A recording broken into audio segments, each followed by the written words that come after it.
4. 마음속의 보화. 자기 마음속에 엄청난 보배가 있다. 흙 속에 진주가 묻혀 있듯이 그렇게 엄연히 있다.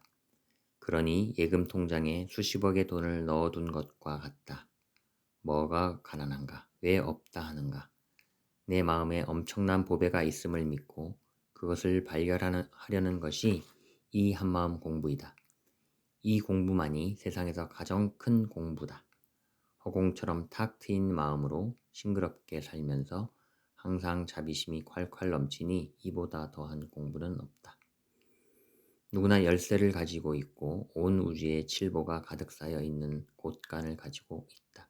왜 못 여느냐? 활짝 열어라. 마음의 문을 열어라. 정멸보궁의 문을 열어라. 뿌리가 싱싱하면 잎이나 가지나 모두 다 싱싱하여 새삼 가지가 썩었네, 잎이 썩었네 하고 개탄할 일이 없다.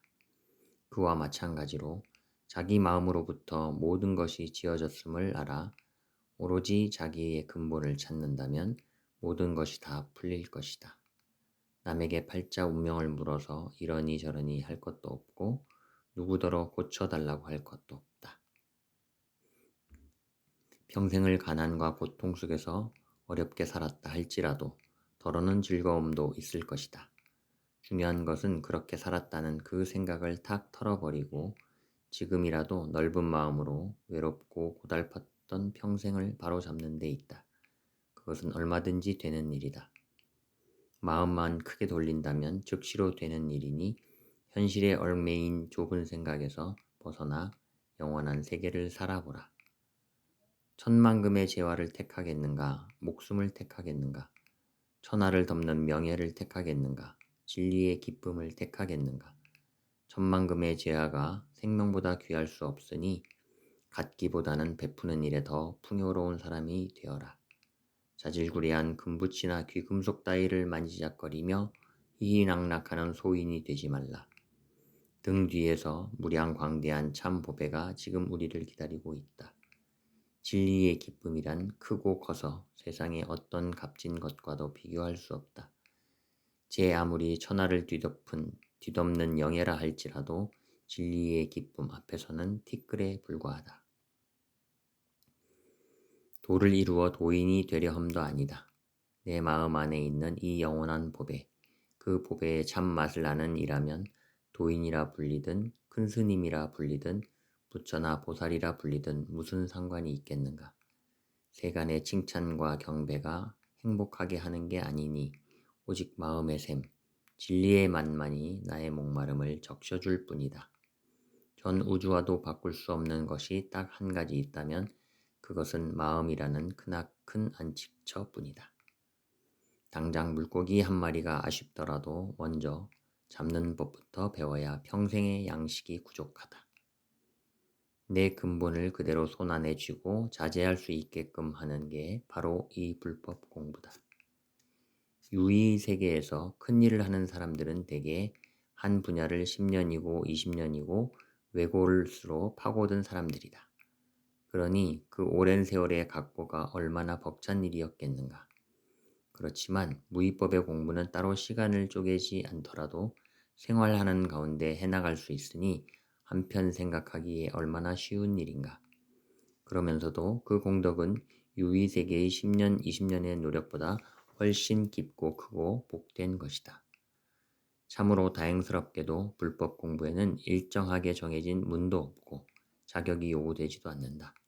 빈부, 귀천, 남녀노소를 가리지 않고 학식에 많고 적음도 관계가 없다. 이 공부하는 데는 승려가 따로 없고 속인이 따로 없다. 여자가 따로 없고 남자가 따로 없고 부처가 따로 없고 중생이 따로 없다. 5. 성불할 수 있다. 나무를 쪼갠다고 해도 그 속에서 꽃을 찾을 수는 없다. 그러나 꽃을 피울 수 있는 잠재된 힘이 그 속에 있다. 그러하듯이 깨달음을 얻어 성불할 수 있는 능력이 누구에게나 있다. 일체만법이 진리이자 빛이요 영원한 나의 성품에서 나오고 그곳으로 드니 그 성품이 곧 부처님의 성품이라 내 마음이 부처의 마음이다. 고로 꽃씨가 꽃으로 피어나지 않을 수 없듯이 내 성품도 그러하다. 갓 태어난 어린 아이라 해서 아무것도 모르는 게 아니다. 속에 있는 주인공은 늙으나 젊으나 마찬가지로 알고 있다. 주인공은 억만 년 전이나 지금이나 똑같다. 우리는 수십억 년간 진화하여 여기까지 온 것이므로 모두가 다 부처될 수 있는 승인을 받고 있는 것과 마찬가지다. 어느 벌레 하나라도 나올 자격이 있으니까 나온 것이다. 자격 없이 나온 것은 없다. 심지어는 미물까지도, 초목 금수나 무정물까지도 마침내는 부처를 이룰 것이라고 부처님은 말씀하셨다. 하물며 인간이야 어떠하겠는가? 우리는 누구나 다 부처님의 자식이다. 그러니 근본적인 면에서 본다면 성불하지 않을 도리가 없다. 물이 흐르고 흘러 결국 바다에 도달하듯 누구라도 결국은 성불하고 말 것이다.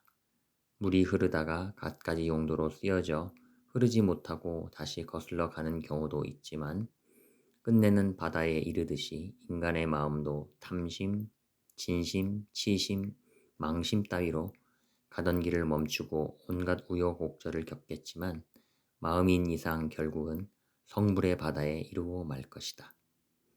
그러기에 모든 마음 씀씀이가 헛된 것이 아니라 구도의 과정인 셈이니 놀랍게도 삼독심까지 수행이라고 말하는 가르침은 불교밖에 없다.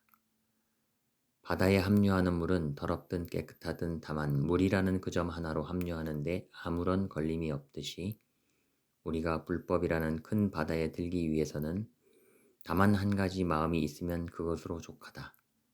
그런데 세상에 마음 없는 사람이 없으므로 이 세상 모든 사람들은 이미 불법의 바다에 들 자격이 있는 것이니 크나큰 행복은 따놓은 당상이나 다름없다. 성불은 수행을 통해 달성되는 것이다.